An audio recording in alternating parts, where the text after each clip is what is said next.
नमस्कार दोस्तों, एग्ज़ाम उदय चैनल में आपका स्वागत है। मैं रवि कुमार मौर्य आपको इकाई का अंक निकालने बताने चल रहा हूं, जिससे कि आप कभी भी ये नहीं कह पाएंगे कि हम इकाई का अंक नहीं निकाल पाएंगे। तो सबसे पहले हम ये जानते हैं कि इकाई का अंक होता क्या है। जैसे इकाई का अंक कोई संख्या लिखी हो A, B, C, D, तो इसमें क्या होगा, ये जो D होता है क्या कहलाता है? इकाई का अंक। क्या कहलाता है? इकाई का अंक। मतलब ये हुआ कि जैसे 4 अंकों की संख्या हो A, B, C, D और उसमें जो D होगा वो उसका इकाई का अंक कहलाएगा। तो हम यही सीखने चल रहे हैं कि कोई भी संख्या हो उसमें हम इकाई का अंक कैसे निकालेंगे, क्योंकि जो संख्याएं होंगी वो एक संख्या नहीं लिखी होंगी। संख्याओं में या तो गुणा हुआ रहेगा, या तो जोड़ हुआ रहेगा, या तो घटाव। हाँ, तब हमको उसमें इकाई का अंक निकालना होगा। तो देखें, सबसे पहले हम क्या करेंगे, इकाई का अंक निकालेंगे किसमें? जोड़ में। जैसे लिखा हो 2659 प्लस 3864 प्लस 8593। अब जैसे इसमें हमको इकाई का अंक ज्ञात करना होगा, तो हम ऐसा नहीं करेंगे कि पूरी संख्या को जोड़कर बताएं इकाई का अंक। क्या करेंगे कि हम दी गई सभी संख्याओं के इकाई के अंक को केवल लेंगे बस। जैसे यहाँ पर कितना है 9 और इसकी इकाई का अंक कितना है 4 और इधर कितना है 3। इन सबको हम जोड़ लेंगे, तो जोड़ेंगे तो 9 4 13 और 13 3 16, मतलब जोड़ने पर 16 आया। इसके बाद भी हम फिर से इकाई का अंक ही लेंगे, तो कहने का मतलब इसमें इकाई का अंक कितना होगा 6। ये इसका आंसर कहलाएगा। जैसे कि हम इस संख्या को जोड़कर भी देखेंगे तो इसके इकाई का अंक क्या आएगा? 6 ही आएगा। फिर अगला देखें, जोड़ हो गया, एक होता है, फिर इसी में कौन सा दूसरा वाला घटाव हो जाएगा ना, घटाव वाला। देखें जैसे लिखा है 3859 माइनस 2642। अब जैसे इसमें घटाना होगा तो हमसे पूछा जाएगा कि इकाई का अंक ज्ञात करें। तो इकाई का अंक ज्ञात करने के लिए हम क्या करेंगे कि बड़ी संख्या में छोटी संख्या घटाएंगे। तो क्या होगा, यहाँ पर देखें, जैसे इकाई का अंक है क्या 9 और इधर इकाई का अंक है कितना 2। यहाँ पर हम घटाएंगे 9 में से 2 कितना आ जाएगा 7। कहने का अर्थ ये हुआ कि इसके इकाई का अंक कितना होगा 7। इकाई का अंक कितना होगा 7। लेकिन दिक्कत यहाँ पर आती है, जैसे कभी कोई संख्या ऐसे लिखी हो माइनस वाले में ही, जैसे लिखा हो 3852। घटाना होगा हमको कितने में से 1 3 5 4। अब हमसे पूछा जाएगा कि दी गई संख्या में इकाई का अंक कितना होगा। तो हम देखें यहाँ से, तो देखेंगे इकाई का अंक 2 है और यहाँ पर इकाई का अंक कितना है 4।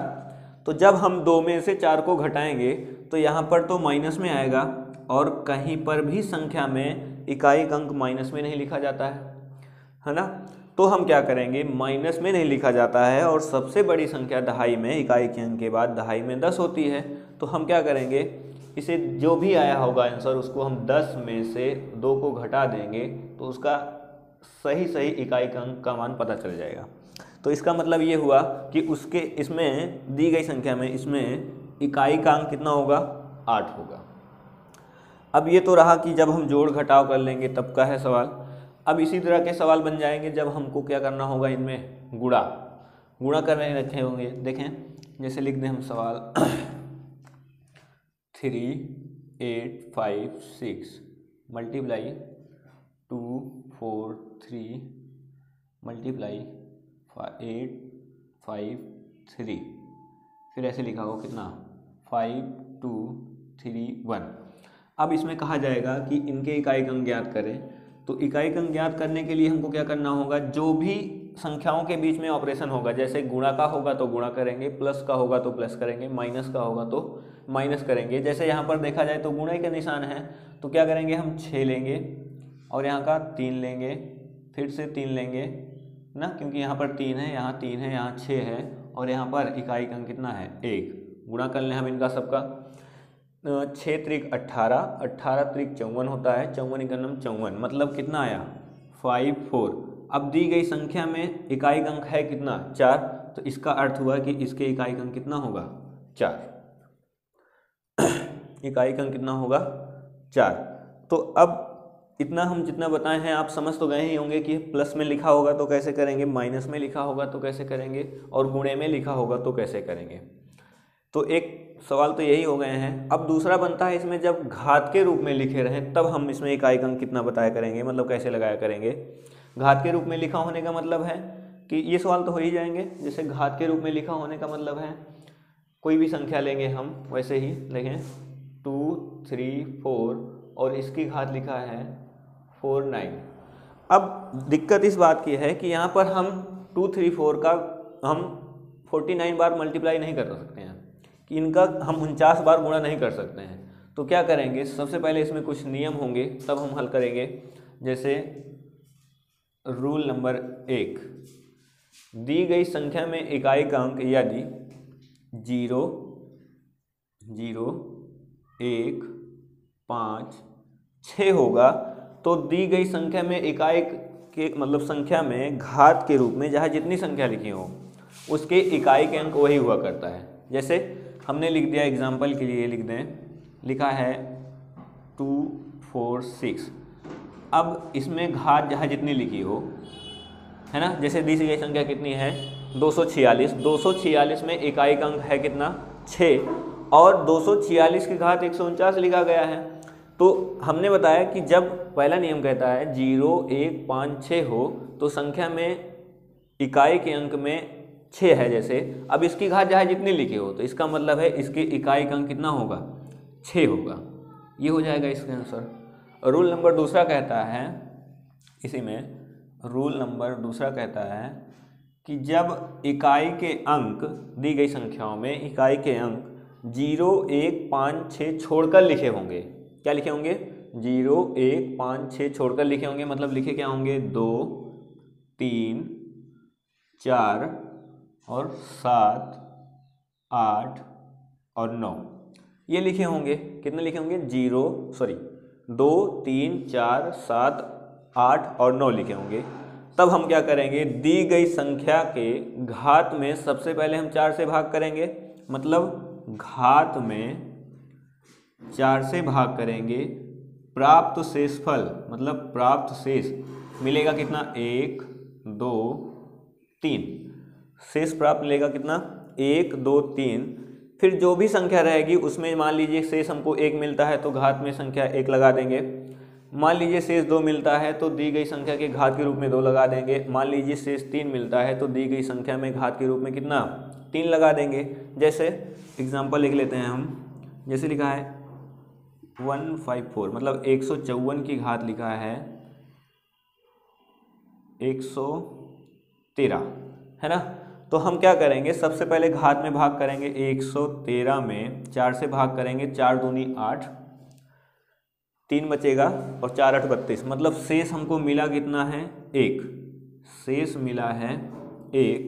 तो क्या करेंगे हम, शेष 1 मिला है तो दी गई संख्या है कितनी 154। 154 में हम क्या लेंगे इकाई का अंक और उसकी घात लिख देंगे 1, आ जाएगा कितना 4। तो इसका हुआ कि इसमें घात कितना लगा दें, मतलब 4 की घात 1 का मतलब 4 होता है। तो इसका आंसर कितना हो जाएगा 4, मतलब इनके इकाई का अंक कितना होगा 4। फिर तीसरा नियम कहता है कि जब इकाई के अंक में दी गई संख्याओं के इकाई के अंक में 0, 1, 5, 6 छोड़, मतलब क्या लिखे होंगे 2, 3, 4, 7, 8, 9 और घात में हम 4 से भाग करें और हम घात में 4 से भाग करें, शेषफल हमको कितना 0 प्राप्त हो। तो सबसे पहले हम क्या करेंगे, जो भी संख्या रहेगी उसकी संख्या का इकाई का अंक लेंगे और घात के रूप में 4 लिख देंगे। जैसे यहाँ पर थी कौन सी संख्या है, वही वाली संख्या हम फिर से ले लेते हैं 154 और इसकी घात लिखा होता 112। अब हम 4 से भाग करते 112 में तो शेषफल 0 आता, क्योंकि 4 दूनी 8, 3 बचता, 4 8 32 और इसमें शेषफल 0 बचता। तो जैसे दी गई संख्या 4 है, इसमें घात के रूप में कितना लिख देते 4, और 4 की घात 4 का मतलब होता है कितना 256 और इसमें इकाई का अंक कितना होता 6। तो जो भी हमने बताया है अभी तक, जैसे कि रूल नंबर 1 बताया है, यदि दी गई संख्याओं में 0, 1, 5, 6 हो तो उनके इकाई अंक वही हुआ करता है, उनकी घात चाहे जितनी हो। दूसरा नियम कहता है यदि इकाई के अंक में 2, 3, 4, 7, 8, 9 लिखे हों तो सबसे पहले दी गई संख्या के घात में हम 4 से भाग करेंगे। प्राप्त शेषफल 1, 2 या 3, इन तीनों में से एक कोई प्राप्त होगा। प्राप्त शेषफल में से दी गई संख्या, जैसे दी गई संख्या में घात के रूप में लिख देंगे, मतलब एक शेष प्राप्त हुआ होगा तो 1, 2 प्राप्त हुआ होगा तो 2, 1 प्राप्त होने के बाद 4 की घात 1 का मतलब 4 होता है, मतलब इसके इकाई अंक कितना होगा 4। फिर दूसरा सवाल मतलब तीसरा नियम कहता है यदि दी गई संख्या के इकाई अंक ही 2, 3, 4, 7, 8, 9 हो और उनके घात में 4 से भाग करने पर शेषफल 0 प्राप्त हुआ हो तो दी गई संख्या के इकाई के अंक में घात के रूप में कितना 4 ही लिखेंगे। जैसे 112 में 4 से भाग करेंगे तो पूरा पूरा कट जाएगा, और 4 की घात 4 लिखेंगे, आ जाएगा कितना 256, और इसके इकाई अंक कितना होगा 6।